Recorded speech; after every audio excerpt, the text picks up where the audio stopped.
Bego, tai. Buat apa lo pacaran tapi lo selingkuh? Aduh, dipikirin dong.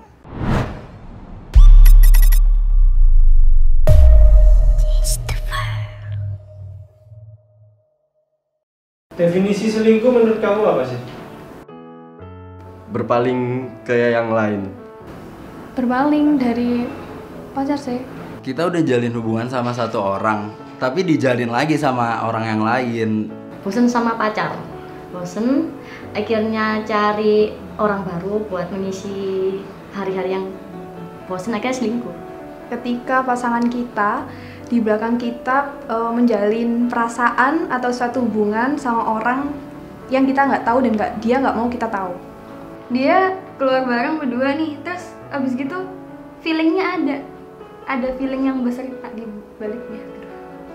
Dari definisi selingkuh itu bisa dikatakan lu nggak hanya jalan sama cewek sih, maksudnya lu nggak hanya ketemu sama cewek lain sekarang lu punya pacar, tapi lu bisa dikatakan juga komunikasi dengan orang lain secara diam-diam, intens, dan apa ya, cara komunikasinya tuh bukan yang kayak teman gitu kan. Bahas hal-hal yang nggak penting itu kayak sayang-sayang atau apa, itu selingkuh. Kalau cuma sekedar temen say hello gitu aja, aku nggak apa-apa. Cuma kalau lebih dari temen kayak goncengan bareng, keluar bareng, atau chat telepon lebih itu namanya selingkuh. Intinya jangan sampai aku tahu, itu berarti selingkuh. Selingkuh itu penyakit atau pilihan menurut? Penyakit. Itu penyakit sih. diri gue sih itu bisa menyatakan penyakit sih, penyakit. Pilihan sih. Pilihan. Penyakit sih, karena kita tuh nggak akan bisa ngerubah seseorang. Pilihan yang berpenyakit. Kayaknya bisa dua-duanya ya. Selingkuh itu penyakit ya. Ketika satu orang berani masuk ke zona selingkuh, itu nggak menutup kemungkinan untuk dia akan melakukan itu di suatu hari nanti. Tergantung dari mananya.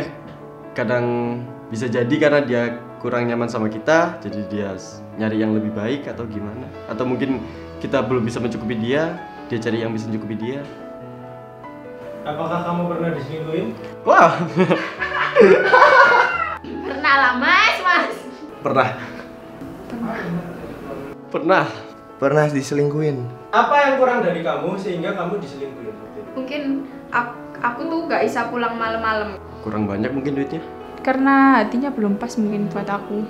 Aku kalau ngerasa kurang pasti, mungkin caraku bicara atau mungkin dia nggak nyaman kalau aku ngelarang dia ini itu. Yang selingkuhannya itu ngebolehin dia melakukan ini loh, yang dia bisa dapat dari orang itu yang nggak bisa dia dapetin dari aku. Menurut kamu, selingkuh ini salah siapa? Salah si korban, atau salah si pelaku, atau salah orang ketiga? Salah yang selingkuh. Salah yang lakuin sih. Salah si pelaku lah. Kenapa? Karena dia yang mulai membuka hati lagi. Mungkin ada dikatakan salah gua, mungkin ada salah gua. Soalnya kalau misalnya ada hal yang nggak disuka dari pasangannya, yang kenapa nggak ngomong aja, kenapa harus ngejalin sama orang lain?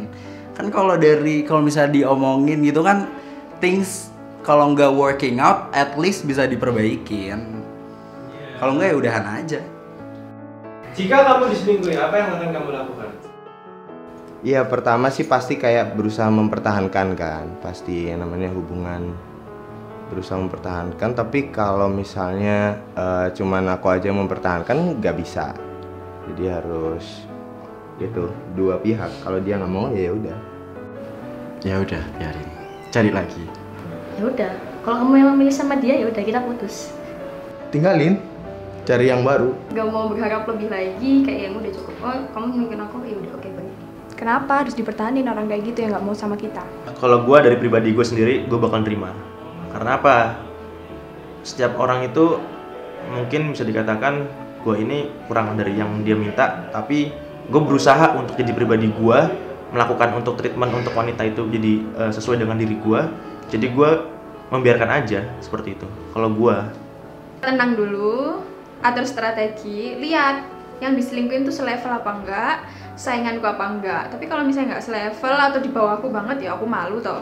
Aku ya mesti ninggal, masa sainganku sampai spek kayak gitu-gitu kan nggak mau toh. kayak nggak ada cewek lain nih. Kan aku, dia ninggalin aku sama cewek-cewekan, aku dideketin sama cowok-cowok mapan. Alasan orang sampai melakukan selingkuh itu apa sih? Tergantung sih. Ya beda-beda sih. Karena pengen aja mungkin. Kayak penyakit tadi kan kayak pengen selingkuh ada yang lebih cantik gitu. Jadi mungkin karena mereka belum puas sama pasangannya. Cowoknya atau ceweknya kurang cantik atau kurang ganteng atau kurang duit. Mungkin pasangannya posesif, dia pengen cari orang yang lebih freedom, membiarkan dia apapun yang dilakuin oke. Dan kalau selingkuhan kan kebanyakan cuma jadi tempat pulang sesaat, ya kan? Jadi mungkin yaitu dia ingin mencari sesuatu yang nggak ada dalam diri pasangannya. Banyak sih, ternyata banyak banget. Tadi mungkin salah satu yang dikatakan itu treatment ke pasangan. Terus juga bisa dikatakan ada orang baru yang bener-bener dia menarik. Terus ada juga yang dikatakan dalam hubungan ini bener-bener toksik lah. Cara mengatasinya gimana? Aku nggak tahu karena aku nggak pernah ada di posisi itu ya. Mungkin yang bisa mengatasi hanya orang yang pernah ngalamin itu. Jadi apa yang dia mau sih kalau kata aku? Sering komunikasi lancar. Kalau aku sendiri sih, ya ingat aja tujuan awalnya make a relationship tuh apa. Kalau misalnya udah apa ya, kayak udah goyang nih di tengah-tengah, ya ingat aja di awal tuh kalian make a decision buat start a relationship. Diutamakan itu seperti anjing lah, anjing dalam di rumah. Jadi ketika anjing pun itu sudah melekat pada yang punya, dia mau dirantai apapun, dia nggak bakal lepas. Tapi kalau anjing itu pengen keluar, dia pengen keluar dari zona nyamannya, dia pasti akan keluar dan bakal berontak. Apakah bertukar sosial media bisa mencegah? Enggak sih? No. Enggak sih. Karena sosial media nggak cuma Instagram aja, nggak cuma Facebook aja. Kadang ada yang bertukar sosmed di Instagram tapi selingkuhnya lewat TikTok, lewat Shopee. Sedikit-kerangnya kalau emang dia punya niat buat selingkuh, pasti dia selingkuh. Tapi sedibebas-bebasinya kalau dia niatnya setia. Jadi balik lagi cara kayak kita nge-treat dia, pasti dia juga bakal ngerasa bersyukur kalau kita nge-treatnya dia baik. Pesan-pesan untuk orang yang selingkuh atau orang yang ketiganya? Intinya cuma satu, jangan selingkuh. Jangan main-main dengan perselingkuhan. Karena diselingkuhin itu nggak enak, sumpah. Buat apa lo pacaran tapi lo selingkuh? Aduh, dipikirin dong. Kamu itu sampai kapan mau kayak gitu? Hidupmu itu besok itu bakalan menikah, dan menikah itu kamu itu nggak 1 tahun 2 tahun tapi buat selamanya. Jadi misalnya kamu selingkuh itu bakalan kebawa sampai besok-besok. Stop. Itu merugikan kamu, merugikan orang lain, dan membuang-buang waktu. Mending dilereni mulai saiki. Ya, semoga kamu dapetin apa yang kamu mau sekarang. Semoga kamu bisa puas dengan apa yang sama kamu sekarang. Aku nggak tahu kamu udah sama dia atau belum, tapi aku tahu kamu masih nyari aku. Kamu harus tahu aja sih. Sikapku itu nggak ada di orang lain. Sekarang kenapa ya, kalau misalnya kamu udah punya satu dan itu baik ke kamu, udah mencukupin kamu, kenapa harus cari lagi gitu? Bisa memperbaiki satu, kenapa harus nyari satu lagi? Bener-bener selingkuh itu dikatakan lo punya nanti ketika anak, lo punya saudara, dan lo merasa anak lo atau saudara lo itu selingkuh dan diselingkuhi, itu lo bakal sakit, dan itu yang gue rasakan selama lo diselingkuhi. Kalau kamu hidup tentram kan enak. Pokoknya kunci dari kamu sukses atau kamu punya uang itu aslinya cukup sama satu wanita. Walaupun kamu kere, walaupun kamu nggak punya uang, cewek itu bakal nemenin kamu berjuang mati-matian biar kamu menempuh kesuksesan itu. Keren.